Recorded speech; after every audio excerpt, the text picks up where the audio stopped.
Bismillahirrahmanirrahim. Alhamdulillah rabbil alamin wassalatu wassalamu ala asyrofil mursalin sayyidina Muhammad wa ala alihi wa sahbihi Muhammad.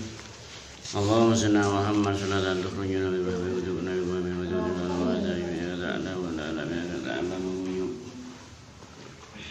wa Allah subhanahu wa ta'ala al-akhilla yauma idzin ba'dhum li ba'din aduwwun illal muttaqin. Waki tinggal hari kiamat. Manusia ini bakal bentrok, bakal atau karaja, tretan bentretan atau kar, yang tua benana atau kar, lagi bini atau kar. Ibil tinggal hari kiamat. Napa saya kata kar? Masalah ibu itu saya kata kar. Jadi lambat dia aja kemudian kejadian si bagus, jangan si laki, jangan si bini, jangan si laki. Waduh, abung puang guna sepuluh, abung puang raja baki dengan akhirat. Kecuali illal muttaqin, kecuali orang yang takut Allah Ta'ala, tak tokan dengan akhirat. Subung tokan pasti menyatu dengan akhirat. Kesimpulan sebuah nikah, orang yang sealam dunia saya apa ini kan? Kelahiran kedua mudah lahir lagi, bukan raja tokar hari kiamat. Makin dikasih cek penting kan? Waktu kelahiran kedua lahir lagi. Waktu bangkit rohani kudu bangkit, kudu tak tokar pakai hari kiamat. Jadi khusus orang sedang bangkit rohani hari kiamat bakal tokar. Manusia sebanyak ni alam dunia makin odi makin kasih bangkit nafsu. Dada masih maksud nafsu bangkit. Pengatar roh senang ada, pengatar roh usaha dunia orang seorang keinginan macam keinginan jong nyerok nengate. Maka apa jangan nurok. Kini kah nafsu si bangkit nafsu nang ada. Tak ingat kau dia akhirat. Tanda orang nafsu bangkit.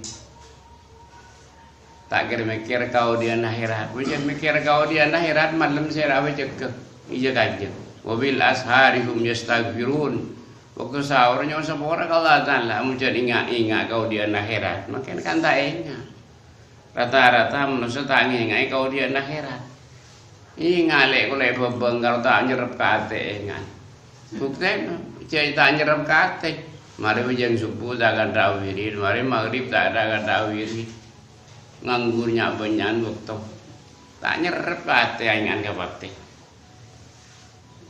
Mesti tak kau kalau tak nak subung toka dengan alam dunia tak toka ya heran kiki ya. Sabalik dengan alam dunia, waduh. Subung bidan odi dengan amak kenika. Dahulu saya Nabi kan dengan sekam hadis. Ala rojulun mujannada wa ma'ada'u bani italahu wa ma'ada'u bani italahu. Kesimpulan sebuah hadis kan selama nafsu orang yang bangkit setengah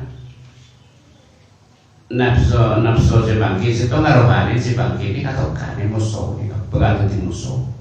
Gimana pada bangkit nafsu semua musuh saya rabai. Jadi ada wadah, seretan apa deh, lagi bini ada wadah, lagi kakak sekolah, subuh musuh.